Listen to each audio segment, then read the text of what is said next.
En este y en el próximo video nos vamos a ocupar de la función del sistema vestibular, que es fundamental para el desempeño de los actos motores.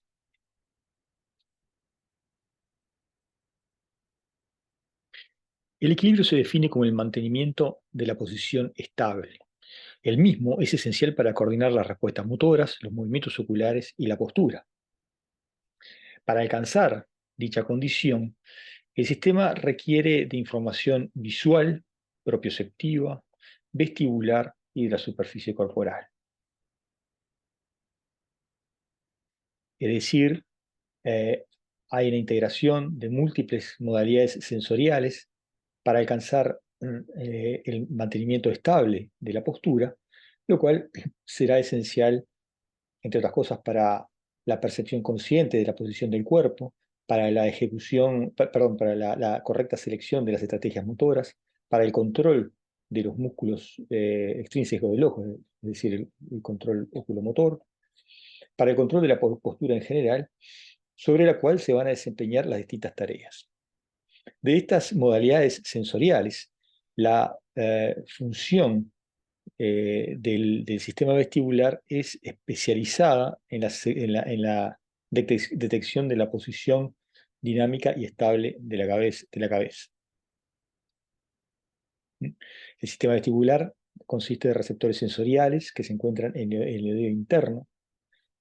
Permite, entre otras cosas, la percepción consciente, como mencionábamos recién, y es esencial para el control reflejo de los ojos, el mantenimiento de la postura y los movimientos en general. El sistema vestibular proyecta a los núcleos vestibulares que se encuentran en el tronco encefálico, que a su vez proyectan estos al cerebelo, a la médula espinal, a la corteza cerebral y a los núcleos del tronco que controlan la musculatura extrínseca del ojo, entre otros.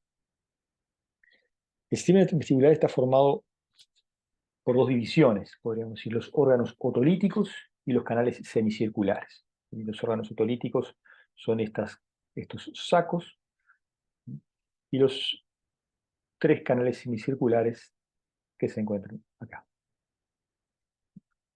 Estos tenemos a cada lado de la cabeza.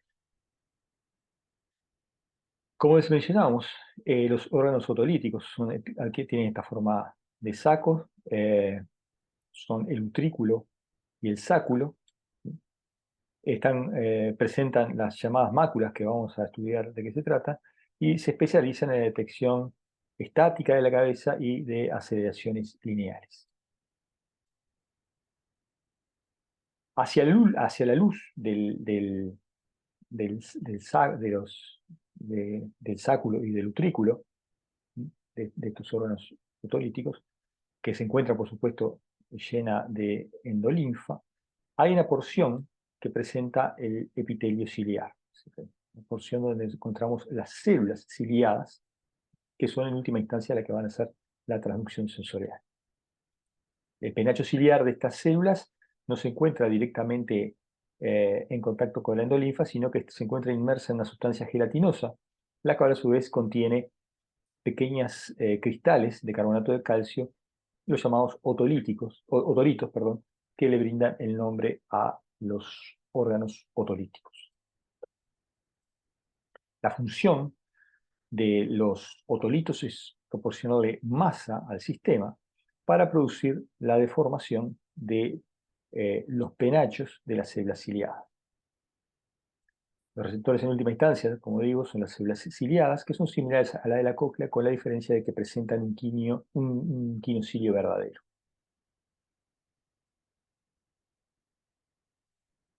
De tal manera que en, en, en, en la condición no deformada, las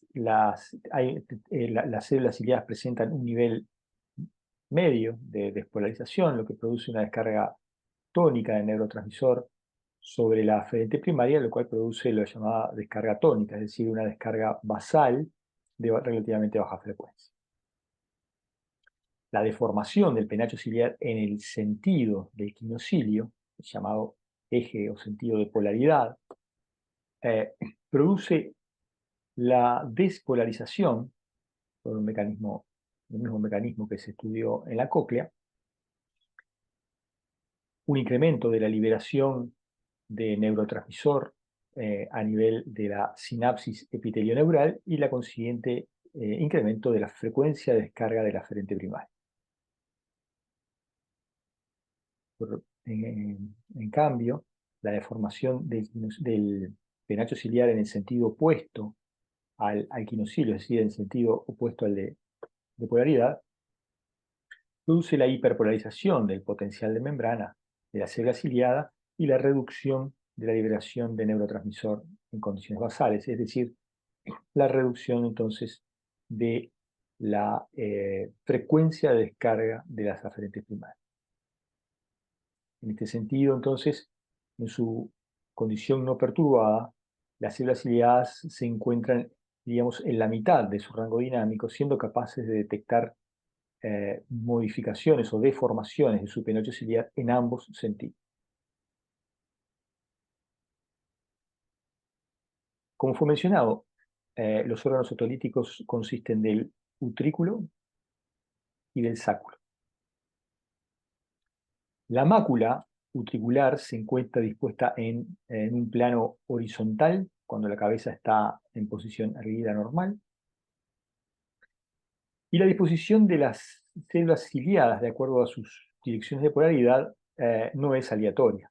De hecho, las flechas indican las direcciones de polaridad, que como puede verse, se encuentran en la misma dirección y sentidos opuestos a cada lado de esta línea que se denomina la estriola.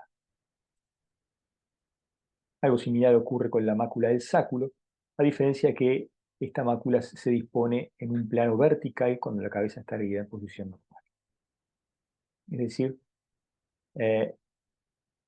la combinación de estas distintas direcciones y sentidos son capaces de detectar todos los posibles movimientos en el plano, tanto horizontal como en el vertical. Vamos a analizar a modo de ejemplo la función de la mácula utricular, aquella que está dispuesta en un plano horizontal, con la cabeza erguida en posición normal. En esta posición, la fuerza de gravedad que tiene esta dirección no produce una deformación del penacho ciliar. Esto ocurre cuando, por ejemplo, esta persona inclina la cabeza hacia atrás y ahora la fuerza de la gravedad, actuando sobre la masa de los otolitos, sí es capaz de deformar, en este caso, los penachos ciliares en su eje, en su dirección de polaridad, es decir, produciendo la despolarización de estas células ciliadas y el incremento de la frecuencia de descarga de las aferentes que vengan. Un análisis vectorial nos permite ver básicamente lo mismo que discutimos. En posición normal, es decir, cuando la gravedad, el vector gravedad es ortogonal al plano utricular, no hay una componente en el mismo plano y por lo tanto no hay deformación de las células ciliadas, de los penachos de las células ciliadas.